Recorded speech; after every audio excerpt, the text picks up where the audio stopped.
Hi guys, welcome to the Freelancer of the Week. And today I'll be talking to a premium brand designer, helping high-ticket coaches and personalities increase their perceived values to their target market. And that is none other than Paul G.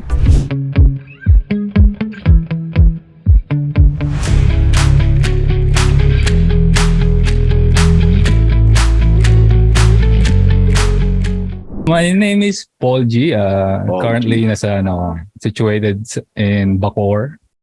Okay. I label myself as a premium brand designer for high ticket coaches, and I've been doing that for I think around few years now. I started as a web and graphic designer or full stack web developer, and transition to front end, focusing on brand design, premium design, and work with high ticket coaches. Okay. Couple years back.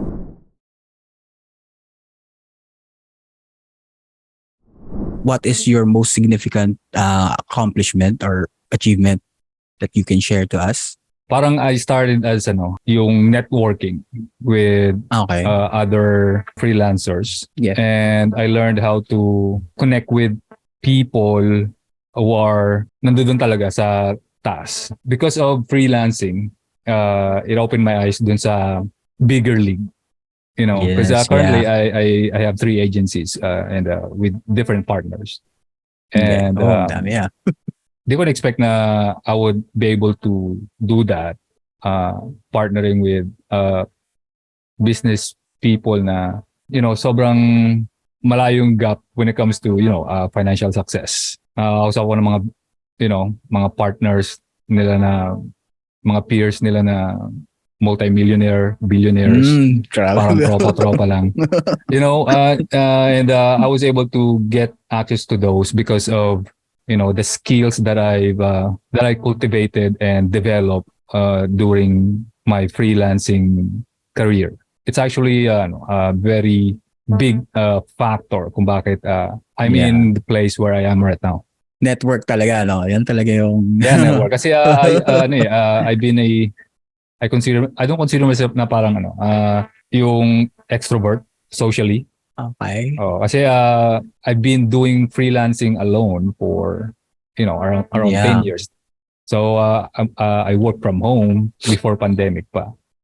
And I've already kind of used to it. And di ako masyadong when I decided to go full time in freelancing, talagang hindi ko na binalikan yung mga kinagawian ko, mga tropa. I decided to change my life for the better.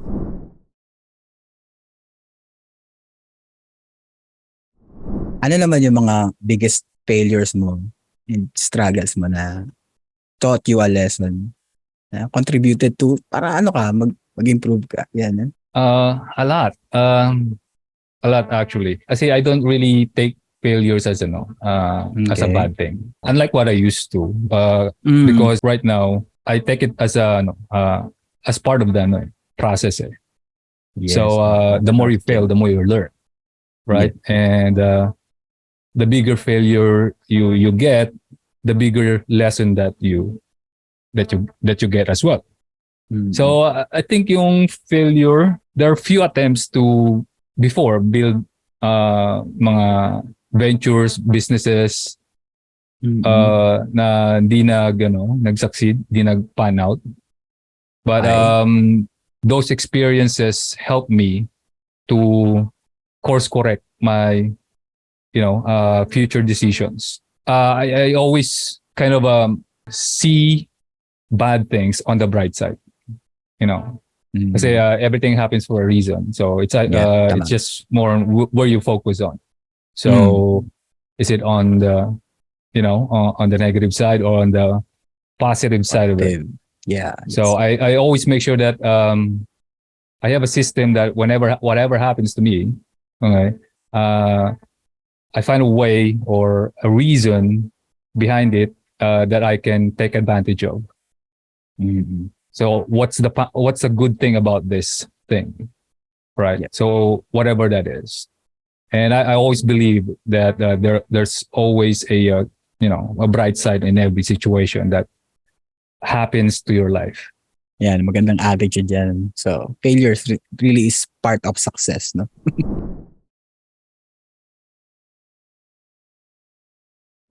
What are the habits that you have developed that help you in your freelancing career? And if you share to others, you think that it will help them too. I think yung biggest is yung enjoying the process. Okay. Okay. Yan. I'm a very a wide reader. I read a lot of books, and I use them as a reference. And I also watch tons of documentaries and yung mga interviews ng mga successful people. When you watch enough interviews ng mga multi-billionaires or millionaires, you see the pattern that once you get to the point that all your if you know yung Maslow's hierarchy, yeah, right? So it's kind of like that. Now once you get to the point financially na yung basic needs mo are covered, you're secured. Health wise, yung expenses mo, yung food, shelter, and so on. Additional income or money wouldn't mean that much to you now. So it doesn't really give you that boost of dopamine or pleasure or happiness.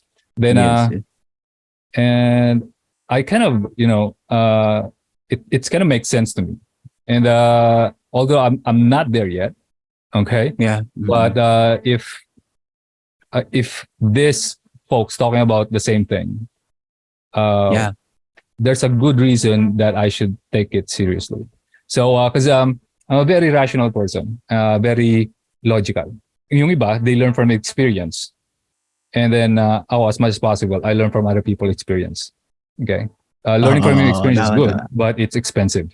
All right, expensive emotionally, right? It can be painful, right? It's a good thing, but it's smarter if you can learn from somebody else's mistakes and experiences, right? You just need to know how to examine and find the truth in what they're saying, right? And if you see a pattern, then there's good for you to take into the account. Because for me, I don't need to. It's like I don't need to be a drug addict for me to know that the heroin is a bad thing. Yes. So you just need to see what's happening on other people's life, and what they say and what they do. Then kind of validate it, or parang if it really makes sense. You get what I mean? So that's how I process things. So that's why yung going back to this question mo na, I want to make sure na everything that I do is something that I enjoy. So it's not all about the money. Okay. Okay.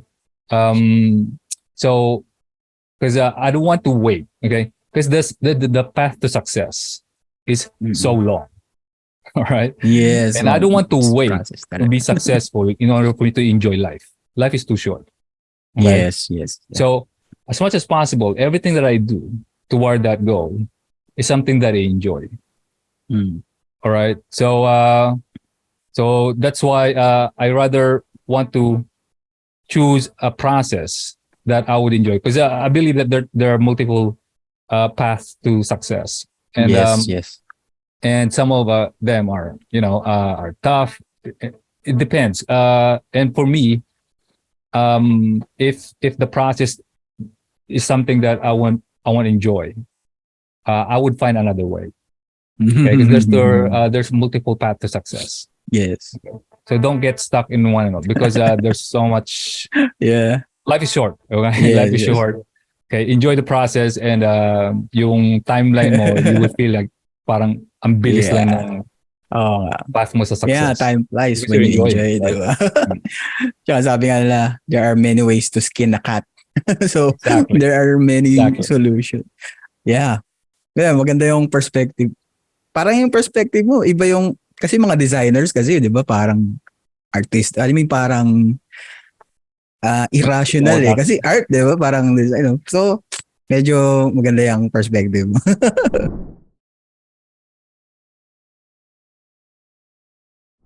For the benefit of those who are starting freelancers or designers na ikaw, if you were to start your designing career or your freelancing career, how would you do it as a beginner from scratch? Yeah. From scratch, I would have done it way sooner. Wow, how about Yeah, that? because nag-start ako freelancing, I'm already married, tapos I already Okay. kids. So it's kind of tough beginning dun sa my freelancing world. Okay. Yeah. Okay. Because yung wife ko is a full-time wife. Ako lang yung my work. And it was kind of risky during that time na when I go full-time sa my freelancing. But like what I mentioned, I'm a logical person, so I'm also risk averse. So that's calculated during that time. Okay. So from the outsider's perspective, when I quit my full-time job, they first impression is it's kind of risky, but it's not actually, because during my corporate days, while I was working in BPO, pina-part-time ko na yung freelancing. And then hindi ako agad nag-immediate resign. Nag-LOI muna ako. Sorry, yung leave of absence, LOI. Okay. For 30 days. Okay, titignan ko kung sabi mo gano'n, titignan ko kung papantay yung kinikita ko dito sa sinasahod ko sa may BPO. So that na pagka di nag-work, I can go back sa may BPO, di ba? Kasi naka-leave of absence lang naman ako eh. So, ayun, tinry kong hatawin for 30 days. Then, I found out na dumoble yung kita ko. So, yung kinikita ko sa may BPO, sa call center, dumoble. So, right after that, nag-immediate resign na ako. Okay. So, doon nag-start yung full-time freelancing journey ko. Yeah. And it wasn't easy. It wasn't easy at the beginning. Yeah, in the first few months, there were times talaga na I parang I wanted to go back sa my corporate world. But the key here is you have to educate yourself every day as much as possible, because you only feel parang afraid or scared if you're uncertain of something, right? You're afraid of uncertainty kasi di mo alam kung anong mangyayari. Yes. Right. And then and the key for that for me is a knowledge. All right. Yes. If you know how things work, right? You'll be confident. Right. You're only scared because you don't know. You're uninformed. There's something that you don't know. Right? Yes. So, yun siya.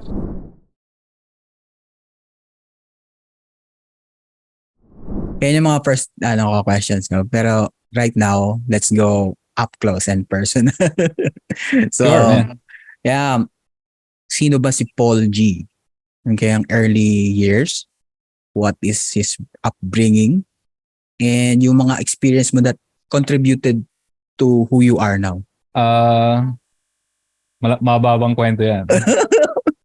So, during my childhood, kasi kami, 8 kami magkakapatid. So, I'm the second eldest. Okay. And puro kami lalaki. Ooh. And di naman kami mayaman, di naman kami middle class. Okay. Hindi naman kami yung pinakamahirap. But I experienced the hard life. Kasi Hard life. pag anong-ganon kami from Manila tapos sa may probinsya, uh, sa side ng mother ko, Mm-mm. sa may Visayas. So dito ako sa may Manila pinanganak, tapos dito ako nag primary school Okay. hanggang grade 4. And then from grade 5 to hanggang mag high school, doon ako Mm-mm. sa may probinsya. So Okay, okay. naranasan ko talaga doon. Doon talaga ako parang yung mundo ko noon. Talagang doon namulat sa may sa probinsya, Probinsya. Okay. sa bundok. Okay. I feel like na parang I was a deprived of the opportunity. So Okay. that's why I didn't expect na I would be in the business. Kasi there's no opportunity there.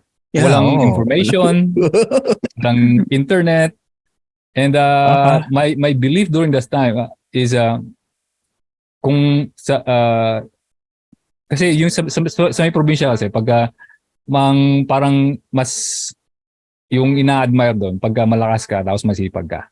Alright, tapos Syempre. Oo. makasurvive Give. ka. Right. So that's why nung pagka college ko dito sa Manila, na parang na-culture shock ako. Na dito Okay. pala sa Manila, hindi pala yung sipag yung ano. Kailangan mo ng diskarte, connection, pera, Mm. right? So palakasan. So Yes. naano talaga ako. Doon ako na parang na-culture shock na wow, it's a totally different world. And Mm. na-homesick ako during that time. Kasi nung college kasi ako, dalawa lang kami ng utol ko dito sa Manila. Nakikitira Okay. lang kami sa may tita namin sa Makati. Sabi ko gano'n. And yung utol ko is parang always parang wala sa bahay. Ako lang Mm. mag-isa lang sa bahay. Kasi siya may mga Mm. kaibigan, tapos ano siya, yung mahilig sa gaming, yung online game. So parang wala sa bahay. Ako lang mag-isa. So during that time, talagang homesick na homesick ako. So gusto kong bumalik sa probinsya. Mm. Kasi I don't think na magsusurvive ako dito. Parang ganun dating. So, but Mm. I just kind of um, keep my cool. Tapos, yun, Oh, makakilala mga tropa, yeah. maging tambay. So, I learned, yung mga, ewan ko dyan, yung mga paging street smarts, But, So, mga hindi batang hamog naging ba? madali. But somehow I was able to enjoy it, and Yeah. I got used to it.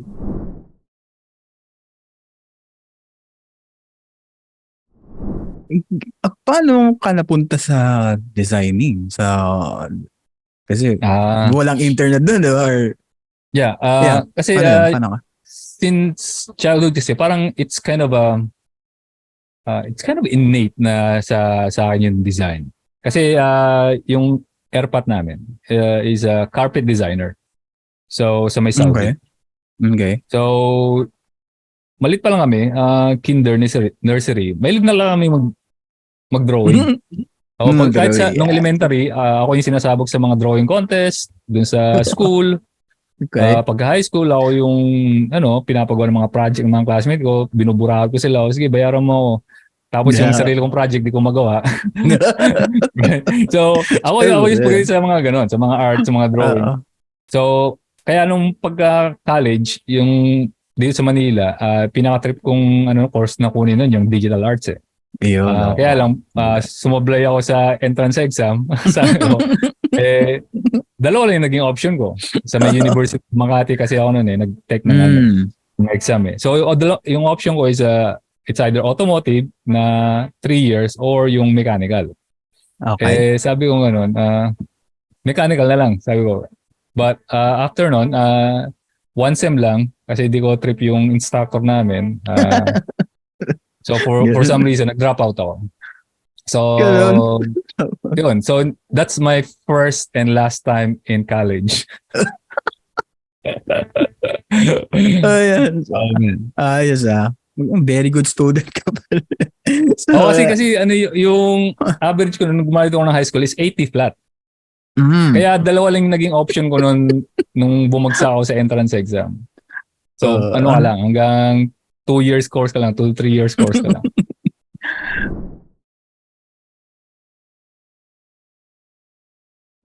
Yung ano mo, after school mo, your job as a designer ka na ba agad yung unang job mo or hindi? Hindi. First job ko sa Jollibee. Tapos di ko pa nga na ano yun natapos yung contract ko Kasi nung nagkasakit ako after 3 months, sabi ko, ayoko na, ang hirap. Sabi, patayan nasa fry ako di ba? Pag sa fry ka, wala kang araw na wala kang paso. Kasi puro mantika doon Tapos yung pa yung pinakamahirap linisin, men. Kasi mantika Kahit anong sabon mo doon, madulas pa rin Tapos mga dugo naman, closing pa ako palagi. Yun ang mahirap. Oo, kaya sabi ko, ayoko na ito. Di ako gusto.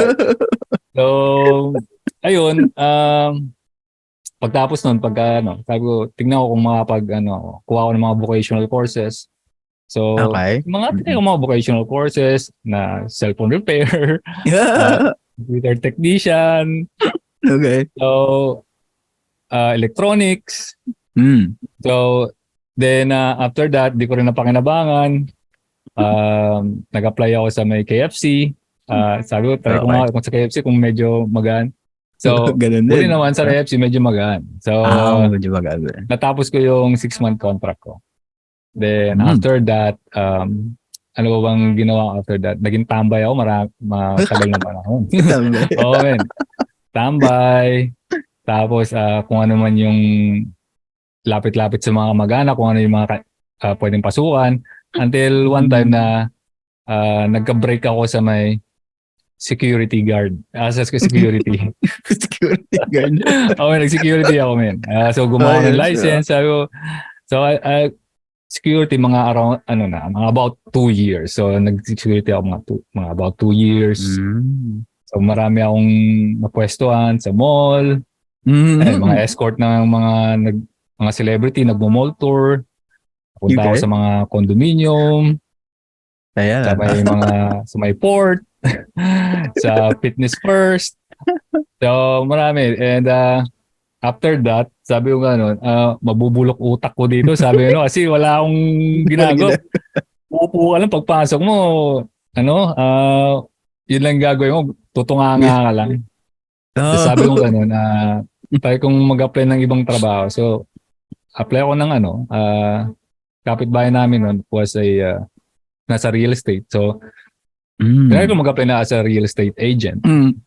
So, nag-apply ako. Ayun, wala rin nabenta after. So, doon nagsimula. After noon, ano pa rin parang I was still kind of yung lost pagdating sa wala akong plano. Parang yung pangarap na yumaman, parang ang labo na sa akin. Kumita ng pera. Kasi parang tingin ko sa napaka-lit ko. Kasi wala akong, di ako tumatagal sa isang trabaho, madali akong mabored, tapos, di ako masaya, parang kailangan kong i-drag yung sarili ko everyday para pumasok sa trabaho. Even kahit dun sa may call center, ganun din nangyari. So, sabi kong ganun. Since during that time, when I was in call center, actually, bago pa ako mag-call center, medyo marunong ako mag-web design. Kasi natuto ako noon because of yung affiliate marketing. So ako yung online sa may computer shop. Tapos yun, nakikita ko yung mga affiliate marketing. Sabi na pwede akong kumita online. So ako na curious ako, na intrigue ako, then tinry kong mag-affiliate marketing. So after a while, tinatry ko, sabi ko parang ang hirap, hindi ako kumikita. Tapos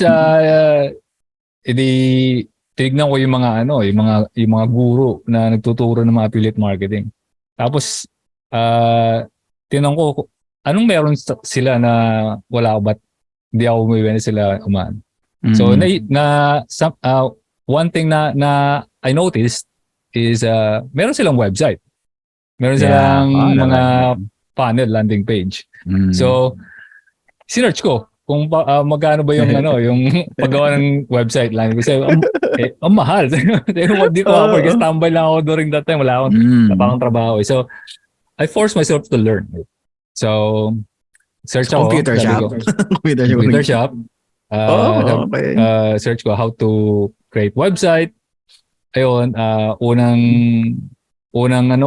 website na pinagkunan ko information yung W3 Schools eh. So during that time, wala akong sariling computer.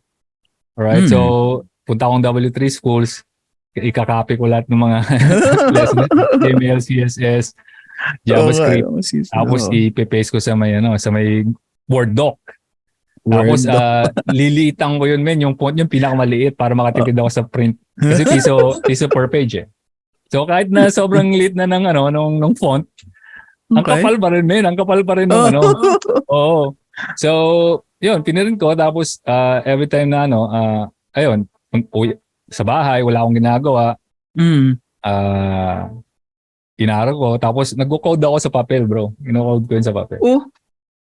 Tapos noon, pagka nakumpleto ko na yung code, babalik ako sa computer shop. So, mag-spend ako mga 2 to 3 hours, tapos ililipat ko sa notepad, i-save ko sa HTML, tapos ipa-fire ko sa my browser.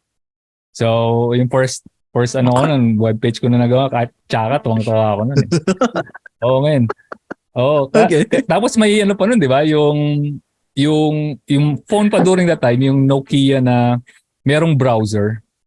Nagpo-code pa ako dun, yung may keypad. Tinatry ko dun. Pag napapalabas ko yung kulay na gusto ko, tuwang-tawa na ako nun. So doon nagsimula yung web design journey ko. So parang naging routine ko yun until such time na medyo umuokay na yung gawa ko. Then pagpasok ko sa may call center, mas na-apply ko siya doon kasi meron kami nung intranet. Diba intranet intranet. Nakita ko, tsaka nung intranet namin. So try ko nga i-use it. So sabi ko sa may manager namin, sa may team manager namin, sabi ko, since na may access siya, bigyan mo sa akin access, ayusin ko yung homepage. So binigyan niya, sabi ko, yun, inaayos ko, pinaganda ko. Tuwang-tuwa naman yung mga empleyado. So, ayun, hanggang sa gawa ko ng mga design, ginawa kong portfolio, try ko mag-apply ng mga web design sa ibang company.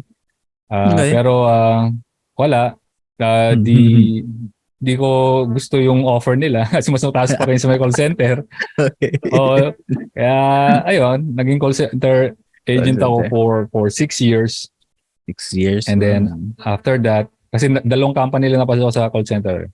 3 years sa may ACS, tapos sa may Telos 3 years. So after sa may Telos, nag full time na ako sa may freelancing. Kasi sa may Telos, during that time, I was transferred sa may non-voice, sa may chat support. So kasi nangyari kasi noon, nasa voice account ako noon eh. So di ba may QA? Yes. So doon sa amin, technical support, pag na-QA ka, imo-monitor ka nila for weeks para tignan nila yung progress mo kung maging consistent ka. So ako na-tsempuhan. Tapos minonitor nila ako, kino-coach nila ako, pinapakinggan namin yung call, yung recorded call ko. Then kino-correct na ako. Minsan naman natatama, okay? And then minsan sumasablay, mas maraming sablay. Kasi sabi nila, medyo yung boring ka magsalita eh. Sabi nila sa akin, parang wala kang interest na tumulong. Paragi kang parang inaantok, wala kang enthusiasm. So, sabi nga nila, after a few weeks, sabi nga parang sumuko na sila. Sabi ko, lipat ka na lang namin sa non-voice. Sabi ko, sa may chat support. Sabi nga. So, parang na-frustrate ako noon sa sarili ko. Bakit ako lang nalipat sa may non-voice? Dami naming na-QA. So, parang I felt like na parang there's something unique in me in a negative way na parang hindi parang ang hirap kong turuan or mag-improve. Parang ganun na rin sa akin. So medyo na demotivated ako no, during that time. Kasi yung Okay. sweldo sa may voice mas mataas kaysa sa may chat support eh. During that time, I already have 2 kids. So medyo ayun nanghinaan ako ng loob, nalita ako sa sarili ko. But after a while, na-enjoy ko naman yung chat support. So doon ko nasabay yung freelancing ko kasi yung katrabaho ko, introduce me to sa may UpWork. Try mo tong UpWork. Baka pwede ka diyang kumita. So tinry ko. So, di ba sa may call center, merong 3 breaks eh. Merong 3 breaks. Dalawang 15 minutes break, coffee break or Yossi break.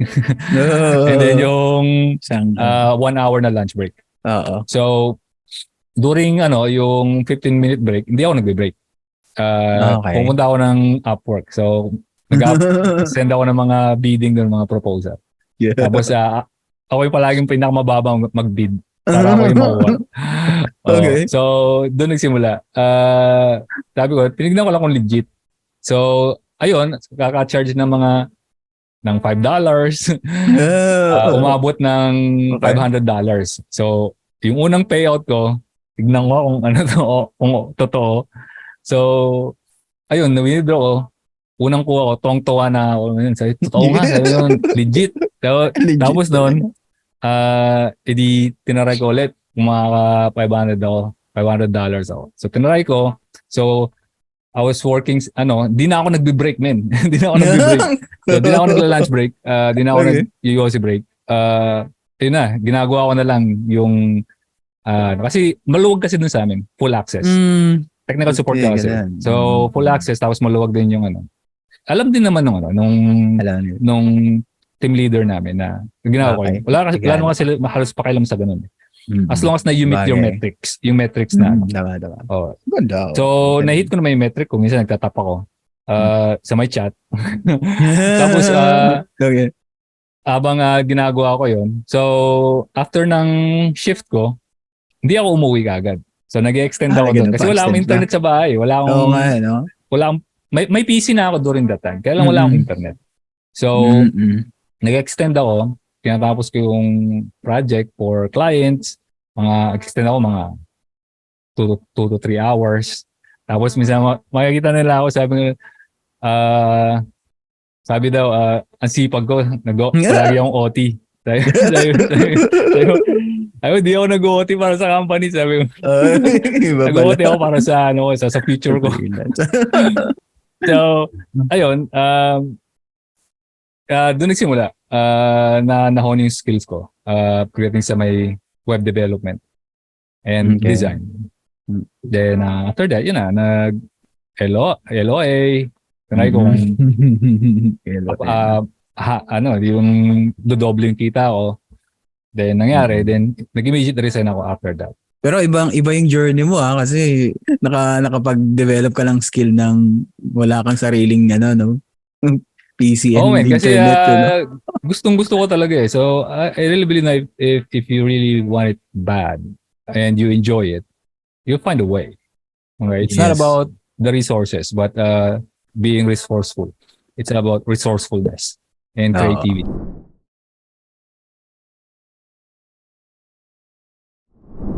Eto naman. Kasi ang branding mo is premium design, di ba? Premium designing. So, ano ba yung definition mo ng premium design? And can anybody be a premium designer? Yeah. Okay. Absolutely. And anong kailangan nilang magawa para ma-achieve yun? Mag-enroll kayo sa may premium design mastery ko. Hindi, joke lang. Yung premium design, actually, it's just something that na parang nilabel ko lang sarili ko. Okay. Kasi I see the opportunity that time sa high ticket coaching space. Sabi ko halos lahat na nakikita kong mga funnels magkakamukha. Wala Oo man nga. lang medyo yung highly customized na premium. So, Ano ba yan? Oo. kahit yung mga celebrity, pag titignan mo yung mga website ng mga celebrity, kalimitan sa lang, tsatsaka eh. Di ba? Mga ano na Okay. yung tawag nito, outdated na yung mga design. So, Okay. doon ako nakita ng opportunity. Sabi ko, ito yung gusto ko i-focus. Oh. So, Okay. kasi before ako nag-focus dun sa sa premium design, talagang ako back-end, hard coder. Oh. Oo nga eh, hardcore. Kasi mas na-enjoy ko yung yung code kasi Mm. kasi Tindi, no? that Hardcore. time um kasi yung design kasi sa akin parang wala nang thrill eh. Parang it's kind of a second nature na sa'yo. So, Oo, oo. so parang walang challenge. Sabi ko gano'n, nung tinry ko mag-code, mas nag-enjoy ako sa code. Pag napapagana ko Mm. yung function, di ba? Tapos Oo. napapalabas ko yung output, mas marami akong na-spend na time sa may coding that time. Naabot ako ng madaling araw kaka-code, tapos taas pa rin ang energy ko kasi pag Oo, napapagana medyo. ko yung code, di ba? Mm. Yung instant gratification. So, Oo. ayun, nag-code ako as a web developer. So, dito lang ako nagpo-focus sa my design that time. Pero nagpo-Photoshop na ako. Okay.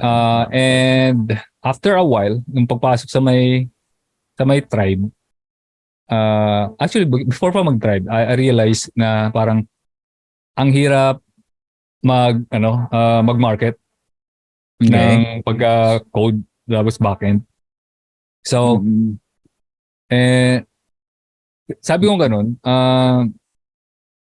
kasi nag-aaral na rin ako ng digital marketing during that time Yes. So, marketing, business. So, yung mga information, sabi ko, doon ko na-realize na when it comes to business, okay, Mm. you have to play by your strength. Kasi it's Okay, it's okay. competition. Sabi ko, doon ko na-realize na, okay, if I wanted to make this a business or treat it at least a business, sabi ko, I have to play by my strength. Mm. So that's why doon ako nag-shift to front end design. Kasi yung Mm. design, sabi ko kaya kong gawin. So nung nag-focus ako sa design, wala pa akong masyadong pinaka-target niche. And then Diba? I was already charging $30 per hour sa my UpWork that time. Medyo okay na yon. Oo. Tapos may consistent pa yung client na pumapasok. Mm.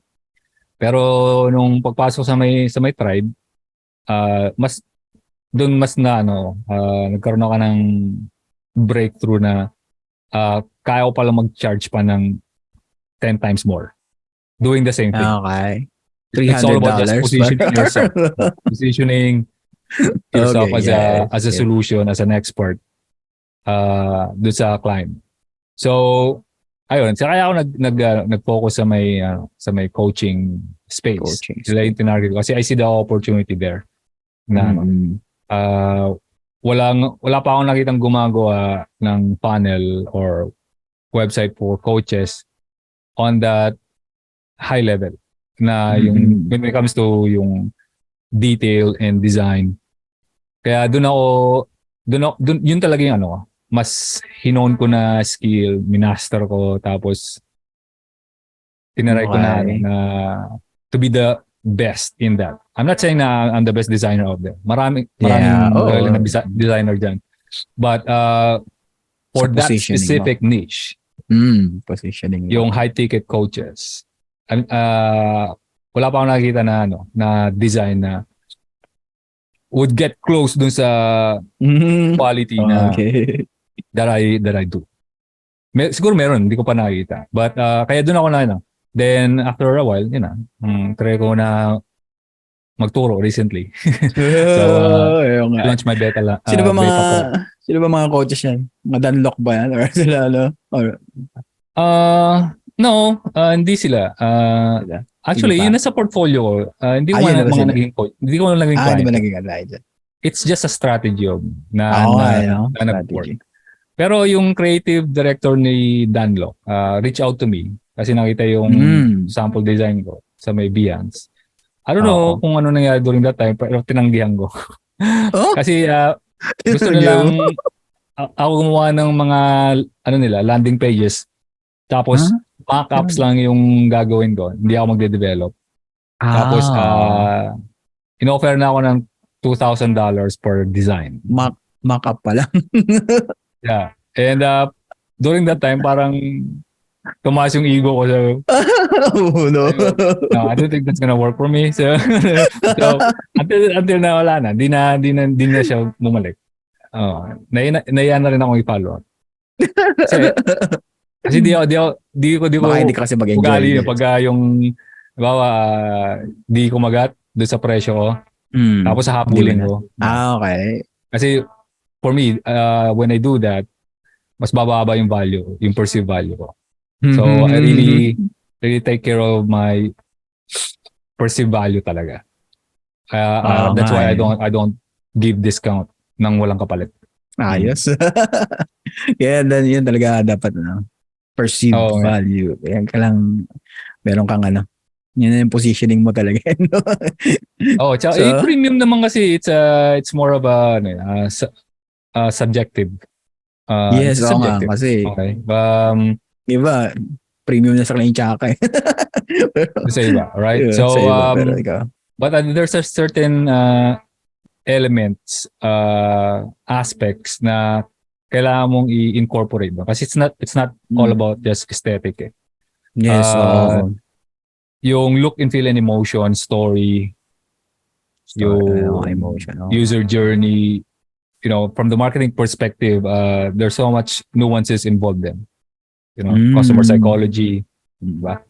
So, yun ang ini-integrate ko dun sa may design ko. So, it's not just about aesthetic.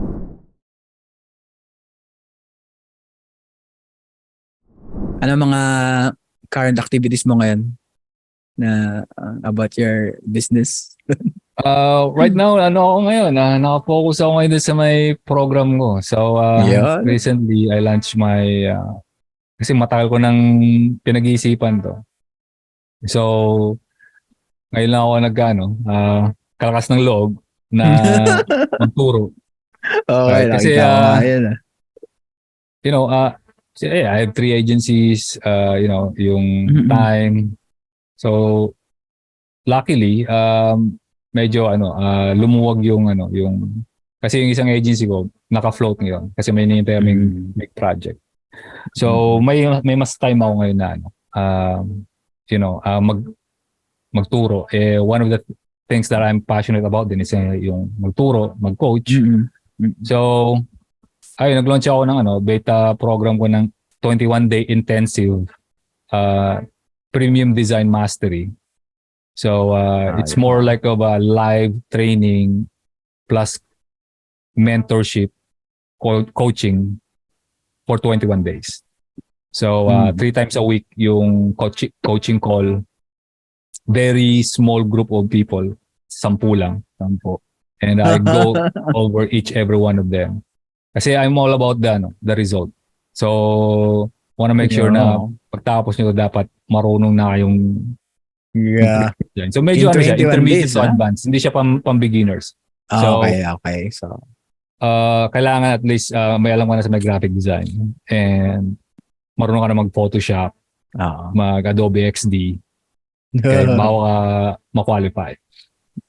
Kasi di ka bibigyan ng certificate pagka lumusot ka, di mo napasa yung mga homework tsaka yung intensive talaga yan. Pero it's intense siya.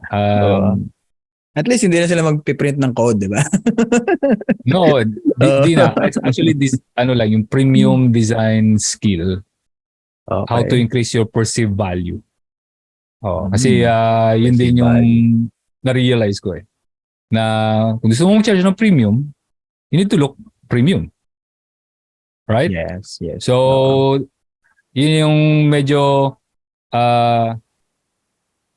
yung nakikita ko sa karamihan ng mga freelancers na they try to increase their price but yung quality of their work, at least yung perceived value niya from the client's perspective is hindi siya on par dun sa ano. So it's not enough to justify the price. Kasi that's why I talk about talaga yung perceived value. Kasi when it comes to marketing, especially online, di ba, digital, kasi pagka bibili ka digital, online, di mo naman pwedeng matry di ba? Kung bibili ka ng sapatos, di mo naman sukat, bibili ka ng pabango, di mo naman maamoy, kung bibili ka ng food, di ba, di mo naman malalasahan ka agad. So, you rely on visual, di ba? Yes. So, how attractive are you presenting your service or your product? Okay? Because that will dictate yung perceived value from the client's perspective. So, perceived value is not necessarily equal to the actual value of the product.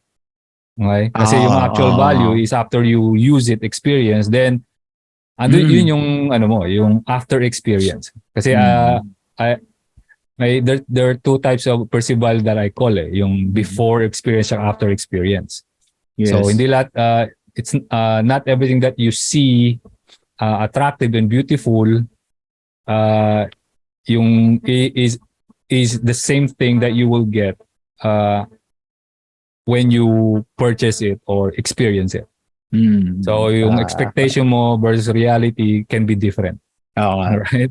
So but yung expectation, okay, yung perceived value mo right up front, that really plays a big role when it comes to clients decision, buying decision. Okay? So pag di mo sila na-attract doon pa lang sa may presentation mo, it's gonna be really hard for you to, charge people premium. Kasi I believe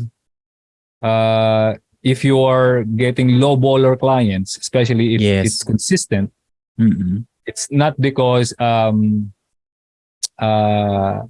your of the way you deliver yung product mo or service mo, but it's how you attract them based on how you present yourself in the marketplace.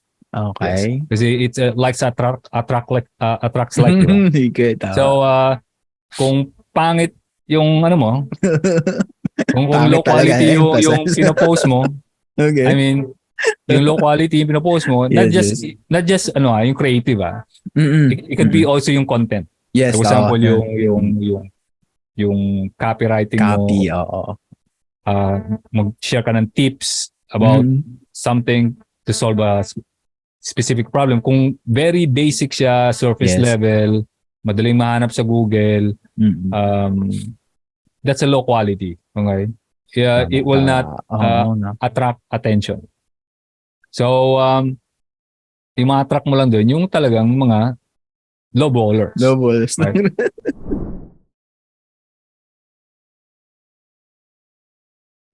Kasi, you can put it this way. Okay? So, ito yung medyo advanced perspective. Okay? Yung low baller clients and premium clients, to some extent, they are totally different target market. Okay?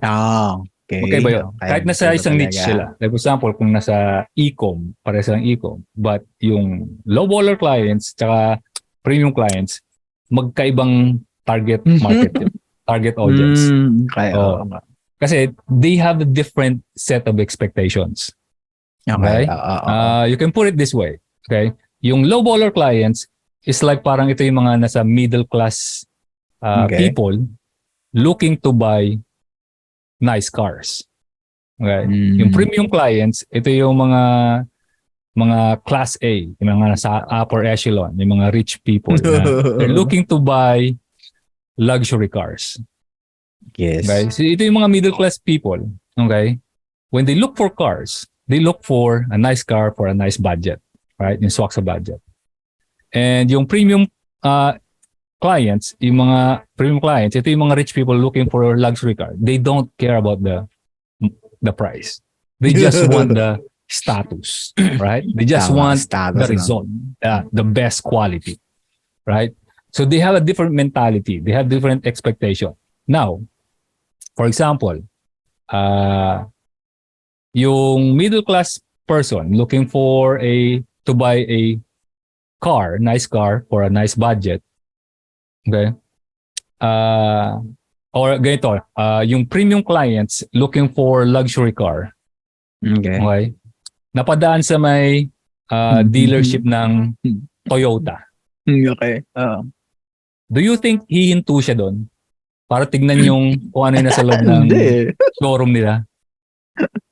I don't think so, right? Zero chance. Right? Because expectation niya, Toyota yan eh. Hindi naman yan yung hinahanap po. Luxury ka yung hinahanap. Commodity na yung Toyota. Right? So, pero yung middle class person looking to buy cars for nice cars for a nice budget, most likely pag napadaan na sa dealership ng Toyota, yun yung hinto. Yun yung papasok doon. Check kung ano yung mga meron ba kayong ano diyan, yung promotion, di ba? Mga discount ba? So, the same thing when it comes to freelancing. Okay? What you put out there, okay? You have to evaluate yourself. Do you look like Toyota or do you look like Ferrari? Right? Kasi if you look like Toyota, okay, yung profile page mo, okay, that's your showroom. Right? So pag napadaan dyan yung premium client looking for the best quality, do you think mag-inquiry sila sa'yo? Right? I don't think so. They will just pass by you. Sino yung hihinto sa'yo para mag-check, mag-inquire? Yun yung mga low baller. Right? They're looking for a good work at a nice price. Right? So sila yung hihinto sa showroom mo para i-check kung anong available services na pwede nilang makuha. So you attract them by what you put on your profile page or kahit sa mga yung content mo pinopost yan or portfolio mo na sino-showcase mo. So that's why that really made sense to me. So kasi mas nag-invest ako doon or mas nag-invest ako ng time and effort on mastering yung premium design. I want it to be top of the line. Na pagka napadaan yung premium client dito is mapapahinto siya. Alright? And the good thing about that, alright, if you position yourself as that and your work speaks for it, okay, you repel those low baller clients. Right? Mahal to. You no longer waste time talking to them, negotiating. Kasi right off the bat, pag nakita nila yung gawa mo, is makita nila, sobrang premium. I can't afford it. Hanap tayo ba? Okay, right? Just like, di ba, pag yung middle class person, looking for a nice car for a nice budget, pag napadaan sa may dealership ng Ferrari, Lamborghini, you would just pass by. Hindi mag-check doon kung ano yung available, right? Kasi they know na mahal talaga yun. So, the same thing pagdating sa may freelancing. So, I would rather spend time and effort working on my design, okay? And to make it yung super high quality. Instead of working with low baller clients. Okay. I'm not gonna waste time working with low baller clients unless that I need something to eat tomorrow in order for me to survive. Okay. Pero kung di pa ako mamamatay for the next couple of months, I would rather spend my time building up my skills to get to the level na maging premium yung perceived value ko. Okay, sa client's perspective. Okay. So, for me, yun yung nag-work. After a long time na kasi hindi naman siya instant talaga. It's something kasi I've been doing a lot of experiments and all that stuff. All right. So and I consider myself as the laziest person when it comes to lazy pa outreach. Outreach. Yeah, I never do cold outreach. It does not work for me. I don't enjoy that process. Like what I said, right? If I don't enjoy the process, I'm not gonna do it. Tama. Okay? I want to make sure that everything that I do every day is something that I enjoy. Okay? Ayos. Life is short. Alright? So, ayun siya. Ayun. Nag-ano ka na, webinar ka. Webinar na ba yan? Grabe yan, Yung webinar naman to, di ba? Di ba webinar no? Dapat paid to. Okay, sige. Ayan. Marami pa ako. Pinapaigsihan ko pa lang nga yun. Ganda nun. Sige.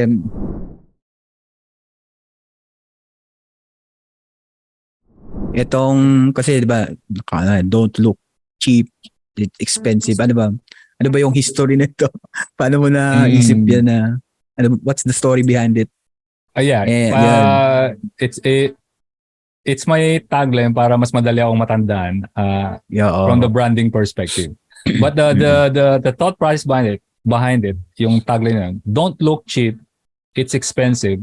Because I'm more talking about yung cost of acquisition. Right? Okay. Kasi if you look cheap, and the tendency is you will only attract few. Right? And if you attract few, you only have few leads. And if you have only few leads, you only have few sales. So yung effort mo, like for example, you spend money on your lead generation. Pag konti lang yung sales mo, mas mataas yung cost of acquisition mo. So mahal yung mahal yung binabayaran mo. So in order for you to get one client or customer, it would cost you much. That's why it's expensive. Right? That's because right off the bat, they see your perceived value is not high enough. Right? Kasi yun yung yun yung isa sa mga biggest factors. Okay? That's why kung mapapansin mo yung mga big corporations, right? They spend tons of money pagdating sa may packaging nila. Right? Yeah. Napaganda talaga yung packaging nila, man. Right? Nakita ko one time, ewan ko meron pa, yung Coke, alam mo yung Coke bottle na maliit, yung ganun lang na korteng 1.5 liter. Sabi ko, mas mahal pa yung bote kaysa dun sa laman eh. Right? Because they know it. They understand the power of perceived value. Presentation sells. Okay? Oo nga eh. Pag ginawa mong premium yung packaging mo, men, yung perception ng tao is yung laman nun, yung mismong product must be premium as well. Okay? Yes. That's a cognitive bias. Eh. That's a psychological bias that we are all wired to as a human. Right? Now, you need to understand that in order for you to take advantage of it pagdating sa marketing. Alright? So, they understand it. That's why they spend a lot of money when it comes to creating advertisement, commercials, super ganda, quality, right? Like McDonald's, right? Although that we know yung actual burger we get, when we buy, looks garbage compared to what they advertise, right? But may bili pa rin tayo. Because we still buy that story, right? That idea that ano nakita natin sa TV, sa may commercial, sa poster, okay? We would also experience it in reality. Right? We always kind of fantasize yung yung perfect life for us di ba? As a human, we always dream that. That's why we kind of sometimes we end up being delusional instead of being realistic. Alright, especially pag sa relationship, 'di ba? Pag maganda yan eh. Alam ko maganda yan, tsaka mabait yan. We automatically conclude, right? Jump into conclusion na porket maganda, mabait na. So you'll be willing to take a risk na gastusan siya, ligawan siya, padalan siya ano-ano hanggang mapasagot. Then after a while, iwan ka lang pala. yun yung the power of perceived value, right? Expectation versus reality. Kala mo maganda, super ganda. Kasi yung pala filter lang. Sa in person, malayo sa katotohanan. Right? So, nagsayang ka ng effort kaka-DM chat sa kanya. Nung nag-meet up na kayo, wala na. Iba pala yung sa reality.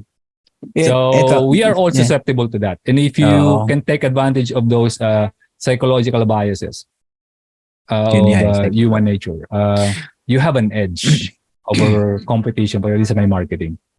okay.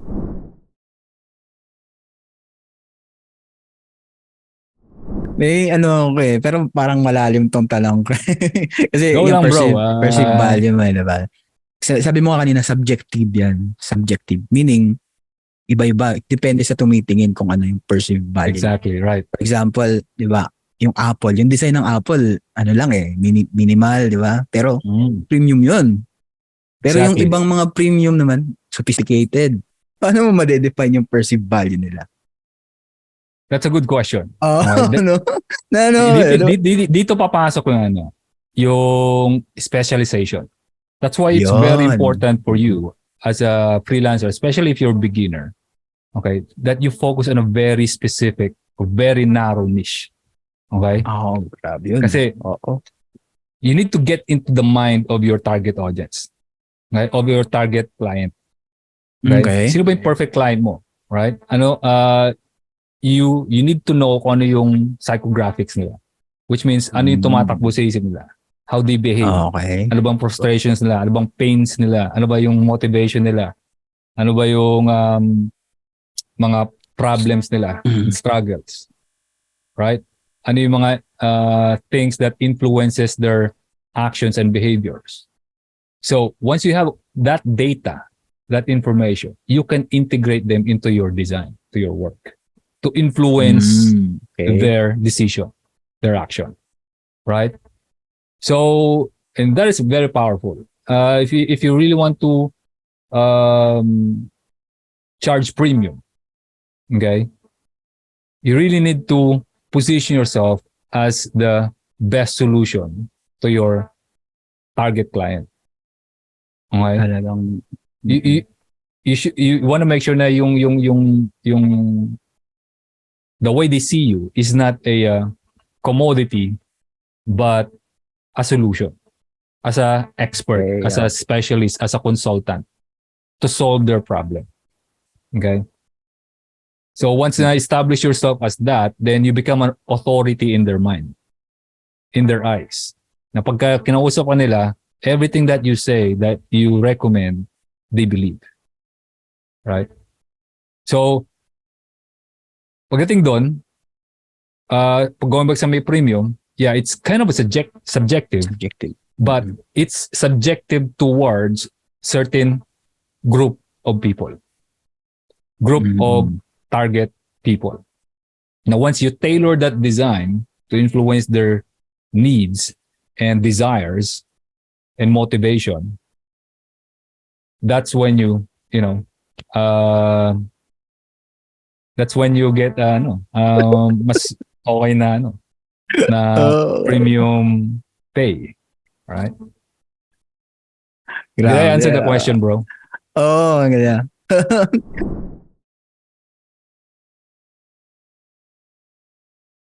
Talagang niching down talaga is yeah, kasi ang mali ng karamihan ganito, mali ng karamihan na mga freelancers, even businesses, agencies, when they're starting out, they go broad. Okay? Yes. They become generalists. Now, when you become a generalist, yung perception ng clients, ng customers towards you, you're not a specialist. Okay? Yes. You're not the best in my space. You're not the best person to help me out in this space. So you will be seen as a commodity instead of a solution. Na pag may kailangan sila, for example, kailangan ko ng creative graphic para sa post ko, yun. I-hire ka nila, bibigyan ka ng instruction because they see you as a generalist, not a specialist. Kasi pag nakita yung tingin nila sa iyo is a generalist ka lang, you're just a service-based freelancer instead of a solution-based, then magbibigay sila ng suggestion sa iyo. So anything that you say, suggestion mo, recommendation mo, they will just they will just take for granted of it most of the time because they don't see you as an expert. They see you as Yes. just a service provider, Yes. right? So I just need a service from you. So here's my order. Do it. I want it to be like this and that and that. Okay. So yun yung ano doon, yung disadvantage yun. And another disadvantage pag you go broad, lalo pag ikaw lang mag-isa, is you're competing against big players. Okay? Mga big dogs. Yes. Oo. Ito yung mga agencies na may mga team na, may process na in Mm. place, may system na who can play by lowering their price, their profit margin, and by volume. Okay? Oo. So kahit mababa yung profit margin nila, volume naman sila. So they can handle 50 clients, 100 clients all at the same time. Right? And you as Yes. a freelancer, lalo pag ikaw lang mag-isa, Mm. can't afford to do that. Okay? You can't handle 20 clients all at the same time. Yes. And to charge that low amount just to compete with big players. Kaya Okay. napakahirap sa'yo mag-charge ng premium kasi you're competing against big players. You cannot lower your price kasi pagka nilower mo yung price mo, you will need more clients para, Oo. No? Mm. para makuha mo yung desired income mo. And that's very hard. Okay? Oo. And the best way for you to do is you go narrow. Very narrow. Okay? Find a narrow niche that is small enough for you to dominate. And you become the go-to person there. Kasi once you narrow down, you become a specialist, you'll be perceived as a solution Yes. to the problem of your specific target clients. Okay? And once you get perceived as a specialist, then you can demand price and they will understand it. They will get it. Yeah. Yes. It makes sense that you charge that much because I can see from your work and how you in your messaging that you're a specialist, right? Kasi you can only do much in a day, okay? Yes. You only have limited energy, willpower, time, and if you spread yourself too thin across industries, across market, wala kang may specialize because specializing in solving one big specific problem of one specific niche takes time. Okay? Studying your target niche or target clients psychographics takes time. All right? That's why you need to do that. Okay? And after a while, pagka na-master mo na yun, then you scale. Mag-hire ka ng team, then instead of focusing just on one specific niche, medyo i-broaden mo siya ng konti. Okay? Yung medyo konektado pa rin dun sa pinaka-target niche mo. Like for example, kung umpisa ka target mo ay sa female coach. Tapos, pag malaki pa rin yung competition, pag marami pa rin competition, you can even go narrower. Like female coach in health and fitness. Right?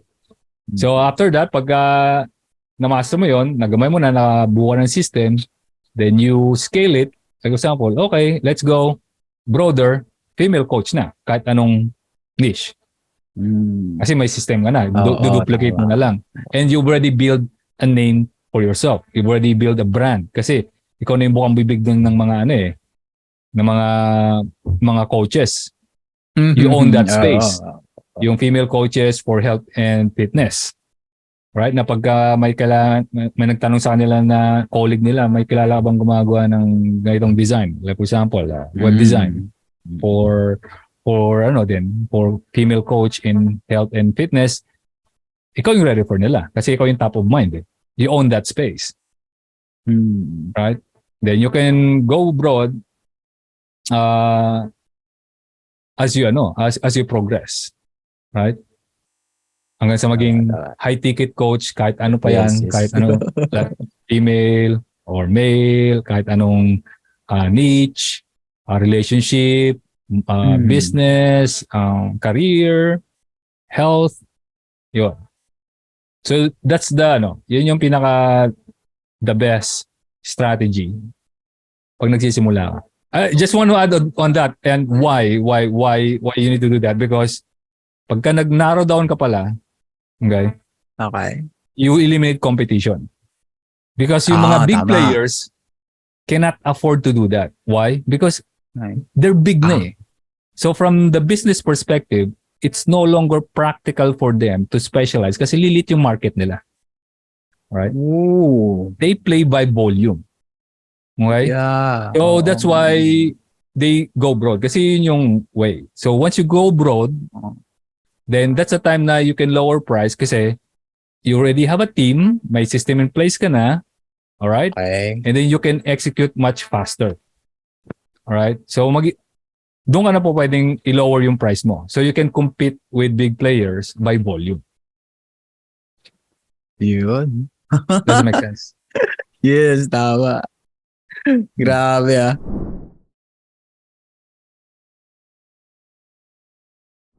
Pero what's your parting words, pinaka-advice mo sa mga aspiring and even doon sa mga seasoned na talaga na designer? Yung pinaka-words of wisdom. Yeah. I think yun nga, nasabi ko na, find a way to enjoy the process. And don't tie your happiness doon sa result. Okay? Okay, ayun. Okay? Instead, tie your happiness or your fulfillment dun sa learning. Okay? Learning. Kasi most of us naman kasi, we do it for the money. Yun yung pinaka-biggest motivator natin, right? But money doesn't come all the time. Okay? Now, if you anchor or hinge your happiness dun sa result, sa money, sa income, a lot of times you will end up frustrated and demotivated. Okay?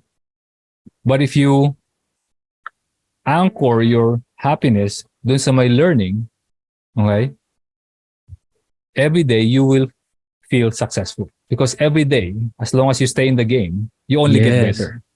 Okay? You cannot get worse than yourself yesterday. Okay? As long as you do something every day, something new, you learn something new, okay? You are successful because you tie your happiness doon sa may learning mo, sa progress mo. And that's what you get all the time. Right? Kasi money is just a byproduct, right? Yes. It's just a byproduct of doing something right at the right time.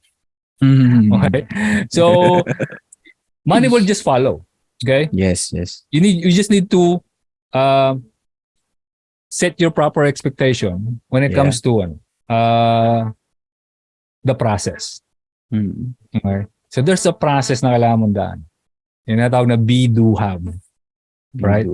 You become, okay, you need to become someone who can do the thing that is necessary for you to have the thing that you want.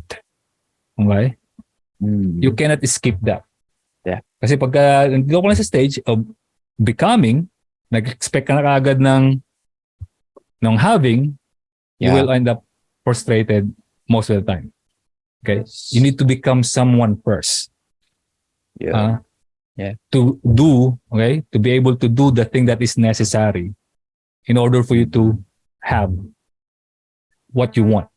The outcome, the result that you want. So, yun yung pinaka-biggest idea para sa inyo. Food for thought. Thank you very much. Sobrang sobrang valuable na to. Ayun. No problem, man. It's my pleasure. Yes. Sige, guys. Thank you so much for tuning in. Alright, that was Paul G, our freelancer of the week. Did you like the video? Just smash the like button. And if you want more freelancers of the week, just subscribe and click the notification bell. And tell me, who do you want next? Alright, this is Renee of Freelancer Philippines, and I'll see you at the next video.